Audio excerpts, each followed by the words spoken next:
Hello and welcome back to this damn fully dualistic crusade, all Phantom fans. For those who came in late, I'm a gigantic Phantom fan and decided to not only try to finally read more Adventures of the Ghost Who Walks, but also cover them in little short mini video reviews wherever possible. So I wanted to talk about the really fascinating DC attempt to utilize the character. They first did a 4-issue miniseries written by Peter David, and then turned that into a recurring regular series that unfortunately only ran for 13 issues. And this was all in 1988, 89 into 1990, so around that era for DC. The first 4 issues, the Peter David miniseries, is usually what most people are aware of, or the one that gets talked about more.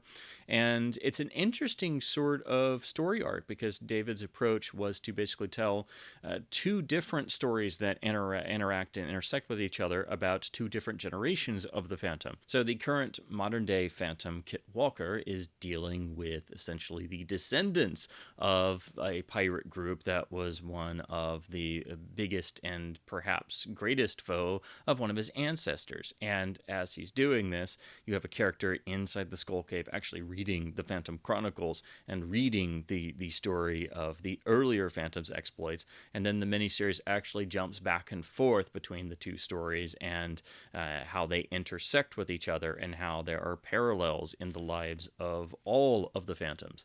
I really enjoyed this approach because one of my favorite aspects of any Phantom story is when our current Phantom actually has moments where he's reminded of things he's read in the Chronicles or encounters things that reference back to his past ancestors and other previous Phantoms. Of course, to the outside world, there is only one Phantom, the man who cannot die, but only the Phantom, his inner circle, and us, the reader, know about the entire legacy of Phantoms. So I think that enriches any sort of Phantom story, and I really liked the approach at jumping back and forth between the two Phantoms and the Phantom of the past because it's written down in the Chronicles. It has a sort of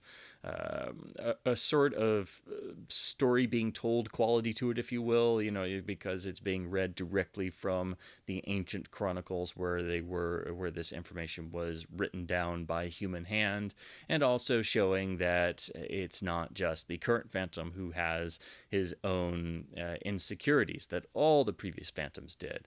And it's just nice to see how the two different generations have so many intersections that even they themselves don't necessarily realize. The 4-issue miniseries all had really nice artwork. So here I have the first book, and then book 2, 3, and 4, where Diana Palmer actually gets on the cover and gets in the action, which is nice. Diana does pop up in here, and if I had any criticism of this series, I just didn't think they utilized Diana enough, and she kind of felt a little damsel-y in the end, but that's something that does happen sometimes, and it's not exactly easy because you've only got 4 issues to play with, and due to the way these were structured with the two different Phantoms, it's kind of splitting the story between two different time periods, and so it's like two different stories mixed in, taking up the space of only 4 issues. It does conclude well, and it has the requisite amount of nice humor you need in any Phantom story, and it's just a nice story conceit, and that makes it feel fresh. And you can tell that Peter David did have some interest in the material, and all of the DC comics were at least approved by creator Lee Falk, and they actually discussed the character with him, and they wanted to make sure to get things right. And he did actually, essentially he signed off on these. They weren't just somebody picking up the license and doing whatever they wanted. And I think DC might have been learning a bit from their other experiences, because in the late 80s they relicensed or licensed a lot of pulp characters. They relicensed the Shadow after they had done the iconic 1970s run with Dennis O'Neil and Michael Kaluta and others, and unfortunately they decided to basically not do the Shadow, and so the 80s Shadow comics are not really the Shadow, and they're actually quite reviled by most diehard Shadow fans. They do have their charms to them, but they are very much of their time. The first issues, the Blood and Judgment arc by Chaykin is pretty. I mean, it's very much, you can tell it came out at the same time as Dark Knight Returns, and it's got a very gritty style to it. It's very 80s. It's very dark and nasty, but it's not really the Knight of Darkness character himself. And then the ongoing series they did got to, I kind of started to like that more. It developed a very satirical quality to it, and the sort of second half of that series, which got canceled, even though it got to ridiculous territory that made most Shadow fans' heads spin. I liked the satirical quality to it, but it wasn't really the Shadow, and so DC canceled that, and then they started the Shadow Strikes series, which was a straightforward period Shadow comic, and is really the great Shadow comic that DC did. They were also playing around with Doc Savage at this time. They did a Flash Gordon comic for a little while, but I think with the Phantom, they knew that they really needed to pay attention to the characterization and to get everything right in terms of the tone. And, that's why they went and got Lee Falk's approval. And I also think Falk probably insisted on that anyway. But the really interesting part of these, and what I was most surprised by reading these, you hear a lot of talk about the Peter David 4-issue miniseries, but not many people talk about the actual regular series that ran for 13 issues after the successful sales of the miniseries.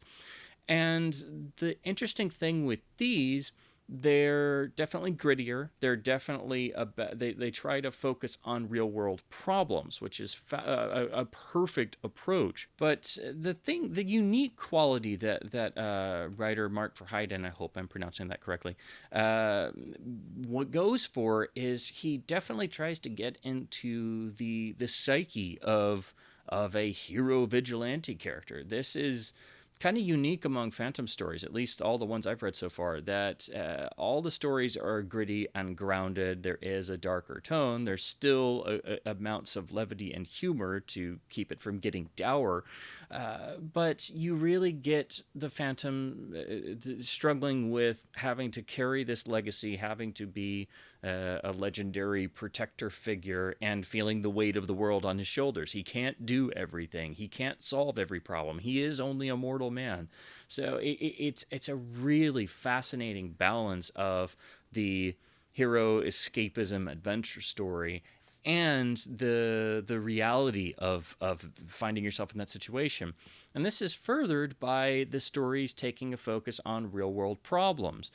You have the Phantom in this series dealing with gun runners, dealing with racism, dealing with, I think in particular, the somewhere around the midpoint, around the 6th or 7th issue, I think that's when it really hits its stride, because each book starts to focus on particular world problems that were happening in Africa at that time and still continue to this day. And since the Phantom is based in Africa, these would be first and foremost on his plate to deal with.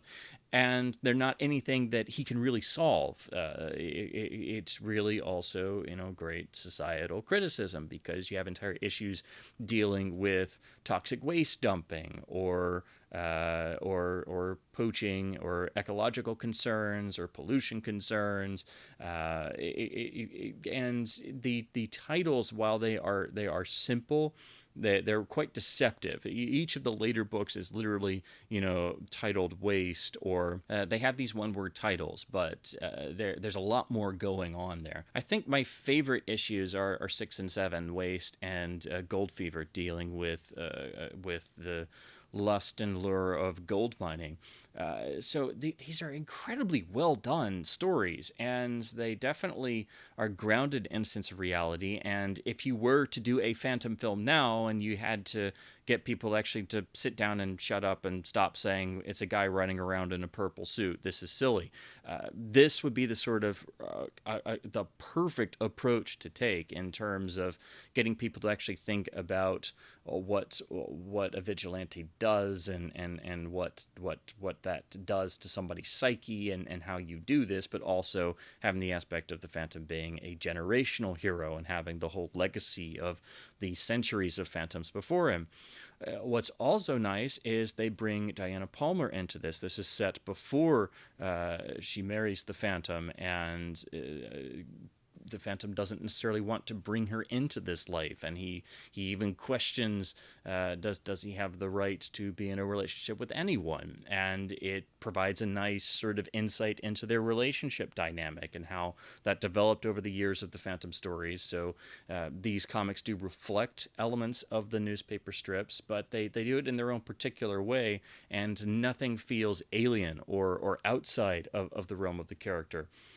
That obviously has to do by having Lee Falk being involved in this process. But for me, the hidden gem of Phantom Comics is actually the 13 issue Phantom series that DC did. And unfortunately, it was cut off and ended after the 13th issue because it didn't have super strong sales, and they were also having to pay for the Phantom license. So that's why all of their sort of pulp revival comics only lasted a couple of years, because even if sales were pretty strong, they were having to pay for the licensing. So it's really unfortunate, because I think that that Verheiden was onto something here that you don't always see get touched on. This isn't a comic superhero fighting otherworldly entities. This is a mortal hero who is struggling with real world problems and things he can't really necessarily solve, and having to deal with that, and also deal with the life that he lives, and really putting the reader and the audience into that mindset in a way that hadn't necessarily been done to that particular degree. So I think it's a very refreshing, different look at not just the Phantom, but really hero comics in general. And I think it's extraordinarily underrated. So I highly recommend both series, and they're actually quite easy to pick up. They're not super expensive, and you can piece together the 4-issue miniseries and the 13 regular issues pretty easily, and not have to spend too much, because they're not very expensive, and they're relatively available. But should you wish, Hermes Press and their ongoing Phantom reprints has actually gotten around to doing the DC comics. They've done it in their lovely hardcover type design they've been doing for the comic reprints, and they split it up over 3 of these volumes. So I just have the first volume that brings together the 4-issue Peter David miniseries, and then the first 2 issues of the ongoing 13 books. So the rest of the 13 issues are in volumes 2 and 3. Now, if you've never held one of these before, these are really nice sort of matte finish hardcovers. They feel really nice in the hand. They don't have a dust jacket or anything, but the actual quality of the binding and how it feels is really quite nice. So you do get your money's worth in terms of the packaging and presentation. We also get some nice extras. This has an interview with Peter David, has a little bit of background about the development of these Phantom comics, and some nice imagery and some making up materials and some of the working artwork and working pages. And then you get to the actual comics themselves. They're printed on really nice glossy paper. There's a good quality feel to them. I do have a few things that kind of bug me, though. So you've got a very large white dead space in the center, because the actual comic images are centered. So that means when you've got a double page spread, it is a little distracting. I mean, it's kind of obvious that when you translate a comic to a printed book, it's never going to 100% be identical. But because the margins are rather big, it does sort of affect double page spreads a little bit. The other thing, though, that kind of got me is the actual printing and the way that the color and the inks come across. Now, these seem to be scans. I'm not sure what source they used, and I'm not I am not a comic expert, so this is merely more of a passing fan's thoughts on reprints. But when you look at the Hermes reprint compared to the original copies I have, because I have all of the original comics and I just have volume 1 of this, you'll notice that the Hermes reprint is a lot darker and the inks seem much more solid, and the colors definitely jump off the page more, but it does in some ways kind of obscure some of the original detailing. And then on the actual text block and text bubbles, the text is a little less distinct than what you get in the original printings. So it just seems like whenever the scan was done and then how it translated to printing on this glossy paper, it does affect the color and inks a little bit.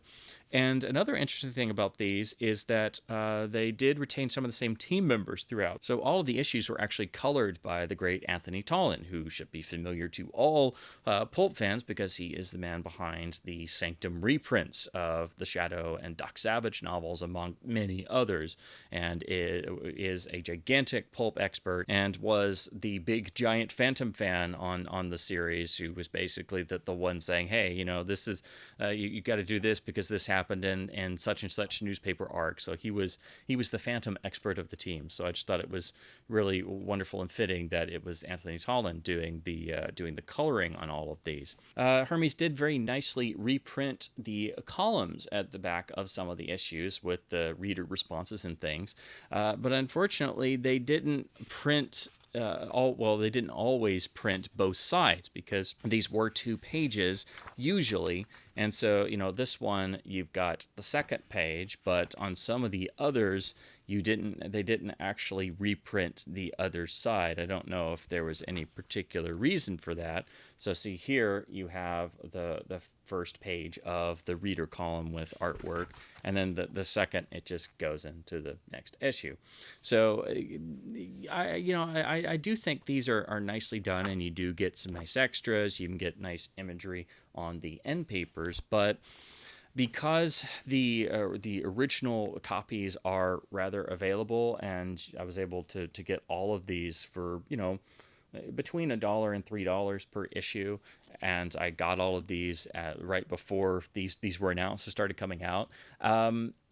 I don't know if the Hermes versions are necessarily the better option. I mean, it's nice having them collected in these nice hardcovers, and you get the nice extras and things, but getting all 3 of these is quite a bit more than getting all the original issues. And I do think that the printing overall and the colors and the inks actually do look better on the original issues. So if you're interested in these, I guess maybe whichever version you might prefer or whatever you can get cheaper might be the better option.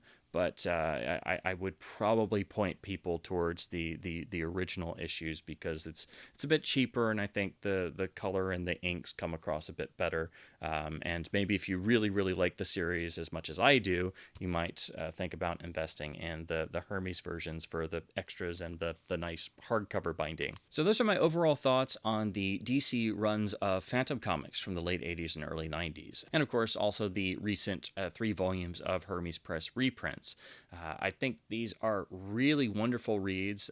They have wonderful artwork, and both the miniseries and the regular series take a rather unique, interesting approach to the character of the Ghost Who Walks and the world of the Phantom, while always keeping the idea and the heart of the character first and foremost on everyone's minds. I think these are musts for Phantom fans, and honestly, these are just wonderful comics. I think the miniseries is great, and it's good that it's talked about, but I think the regular series is really a hidden gem. And honestly, I think it's better than the miniseries. I really love the approach that was taken in the regular series, and I think it's a darn shame that it was canceled after only 13 issues.